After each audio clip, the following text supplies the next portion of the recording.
കഴിഞ്ഞ തെരഞ്ഞെടുപ്പില് കണക്കുകളുടെ ഒരു കളി ഫണ്ടിന്റെ വിതരണത്തില് CPM നടത്തിയിട്ടുണ്ടോ എന്നൊരു സന്ദേഹമുണ്ട്. കാരണം ഇപ്പൊ പ്രതിയായിരിക്കുന്ന ജയിലിലേക്കുള്ള വഴി തെളിഞ്ഞിരിക്കുന്ന മുകേഷ് തൽക്കാലം ഏതോ സെഷൻസ് കോടതിയിലെ ജഡ്ജിയുടെ ഒരു വിധിക്ക് വേണ്ടി കാത്തിരിക്കുന്ന ഒന്നു മാത്രമാണ് ജയിലിലേക്കുള്ള അദ്ദേഹത്തിന്റെ യാത്ര എന്നിരിക്കെ ഈ മഹാന് തോക്കുമെന്ന് 100% ഉറപ്പുള്ള കൊല്ലം മണ്ഡലത്തിൽ മത്സരിക്കാൻ കൊടുത്തത് 79 ലക്ഷം രൂപയാണ്. അതായത് പൊട്ടിപ്പാളീസാകാൻ വേണ്ടി 79 ലക്ഷം രൂപ. ഇദ്ദേഹം പാർട്ടിയുടെ സജീവ പ്രവർത്തകനൊന്നും അല്ല എന്നുള്ളത് നമുക്കറിയാം. സംസ്ഥാന കമ്മിറ്റി അംഗമോ ജില്ലാ കമ്മിറ്റി അംഗമോ ഒന്നുമല്ല.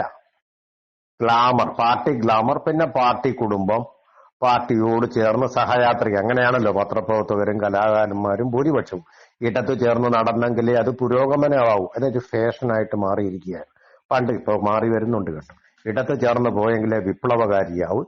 ഹിന്ദുവിനെ 10 തെറി പറഞ്ഞെങ്കിലേ പിന്നെ എന്താ പറയുന്നത്, ന്യൂനപക്ഷത്തെ പിടിച്ചു പിന്നെ ഈ ജാതി വ്യവസ്ഥിതിയെ അധിക്ഷേപിച്ചു. അതിന്റെ കാലമൊക്കെ എത്രയോ കാലം കടന്നുപോയിട്ടും അതിനെപ്പറ്റി 10 പറയുമ്പോഴേ പുരോഗമനവാദിയും ബുദ്ധിജീവിയും ഒക്കെ ആകൂ എന്നുള്ള ഒരു വിചാരം കൊണ്ട് ആ ഒരു പാതയോരത്തു കൂടിയാണ്, ഇടത് പാതയോരത്തു കൂടിയാണ് എല്ലാവരും സഞ്ചരിച്ചുകൊണ്ടിരിക്കുന്നത്.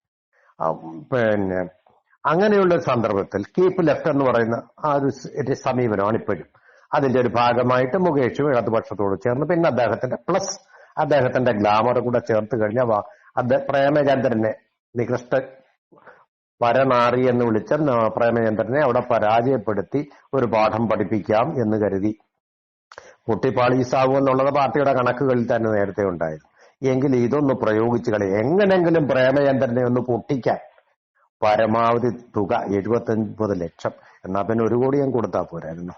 കോടീശ്വരനാണല്ലോ അദ്ദേഹം. കോടീശ്വരൻ സിനിമയിലെ നായകനാണല്ലോ. അപ്പോ അദ്ദേഹത്തിന് ആശ്രയം കൊടുത്ത് തികച്ചിരുന്നെങ്കിൽ ചിലപ്പോ പ്രേമചന്ദ്രനെ പൊട്ടിക്കാമായിരുന്നില്ലേ? അതില്ല, തികയത്തില്ല. മറ്റുള്ളവർക്കും കൊടുക്കണ്ടേ. കൊടുത്തത് M. വിൻസെന്റ്, അവരുടെ ഗുഡ് ബുക്കിലുള്ള M. വിൻസെന്റ്, പാർട്ടിയുടെ ശക്തനായ തേരാളിയും പോരാളിയുമായ M. വിൻസെന്റിന് ആറ്റിങ്ങൽ കൊടുത്തത്. അതും പൊട്ടിപ്പാളീസായി. ജയിക്കുമെന്ന് 100% പ്രതീക്ഷിച്ച ആൾക്കാണ് കൊടുത്തത് 49 ലക്ഷം രൂപ. എന്നിട്ടോ പാർട്ടിയുടെ ഏറ്റവും വിവരമുള്ള ആളും സൗമ്യമുഖവുമായിട്ടുള്ള C. രവീന്ദ്രനാഥിന് ചാലക്കുടിയിൽ കൊടുത്തത് കേവലം പാവം മാഷിന് കൊടുത്തത് 4 ലക്ഷം രൂപ. നിയമസഭയിലെ പാർട്ടിക്കാരെ പരിസ്ഥിതിയെക്കുറിച്ച് പഠിപ്പിച്ച ആ ഗുരുവിനോട് ചെയ്ത ഗുരുനിന്ദയല്ലാതെ എന്താണിത്? ഗുരുദക്ഷിണ പോലും ആകുന്നില്ലല്ലോ. 4 ലക്ഷം രൂപ കൊണ്ട് ഒരു മണ്ഡലത്തിൽ എന്ത് പ്രചാരണം നടത്താനാ ഇന്നത്തെ കാലത്ത്? ബിരിയാണി വാങ്ങിച്ചു കൊടുക്കാൻ തന്നെ 4 ലക്ഷം രൂപ വേണം പ്രകടനത്തിൽ പങ്കെടുക്കാൻ. അങ്ങനെ ഒരു സന്ദർഭത്തിൽ മാഷിനെ പോലെയുള്ള വിവരശാലിയായിട്ടുള്ള അദ്ദേഹത്തെ, അതുപോലെ പക്വതയാർന്ന രാഷ്ട്രീയത്തിന്റെ പ്രതിനിധാനം ചെയ്യുന്ന അദ്ദേഹത്തിനെ അധിക്ഷേപിക്കുകയായിരുന്നു. മുകേഷിന് കൊടുത്തുകൊണ്ട് ഒരു 10-1 പോലും കൊടുത്തില്ല മാഷിന്, പാവം മാഷിന്. പൊട്ടിപ്പാളീസായി. അല്ലെങ്കിൽ അദ്ദേഹം ജയിക്കുമായിരുന്നോ എന്നുള്ളതും പറയാൻ ഞാൻ ആളല്ല. പക്ഷെ ഈ വിവേചനം എങ്ങനെ കാണിക്കുന്നു? നിങ്ങൾക്കൊരു മാനദണ്ഡം വേണ്ടേ?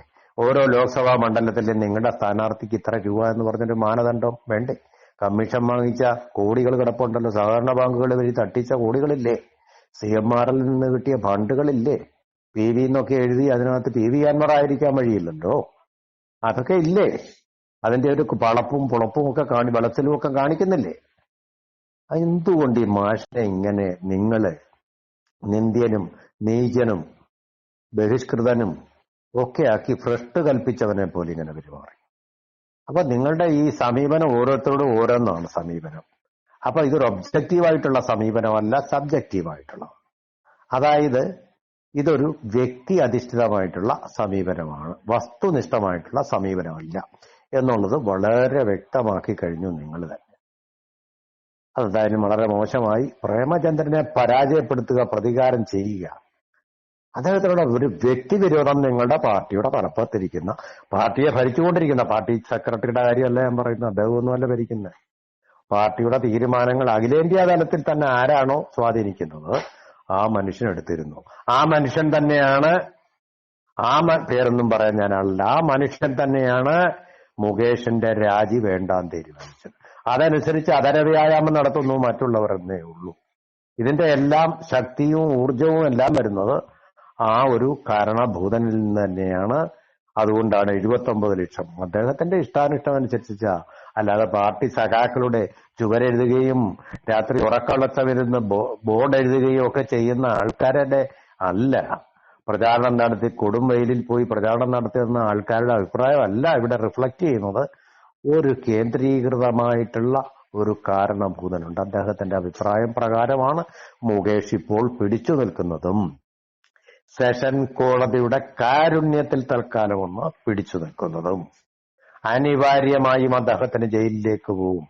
വമ്പിച്ച ജനരോഷത്തിനു മുമ്പിൽ CPM-ന്റെ ഇരുമ്പു കോട്ടകൾക്കും ഉരുക്കു മുഷ്ടികൾക്കും തകർക്കാൻ വയ്യാത്ത ജനരോഷത്തിന്റെ ഇരമ്പിപ്പാച്ചിലിൽ പ്രതിരോധങ്ങളെ തകർത്തുകൊണ്ട് ചീറിപ്പായുന്ന പുഴ പോലെ ബഹുജനരോഷം ആളിക്കത്തും. മുകേഷ് പോകേണ്ടിടത്തു തന്നെ പോകും. അദ്ദേഹത്തിന്റെ സെറ്റും ലൊക്കേഷനും പൂജപ്പുര സെൻട്രൽ ജയിലായി തീരുകയും ചെയ്യുമെന്നുള്ള കാര്യത്തിൽ സംശയമില്ല. കാരണം ഉപ്പു തിന്നവൻ വെള്ളം കുടിച്ച് ഒക്കുവെന്നാണ് പ്രകൃതിയുടെ നീതി, കാവ്യ നീതി.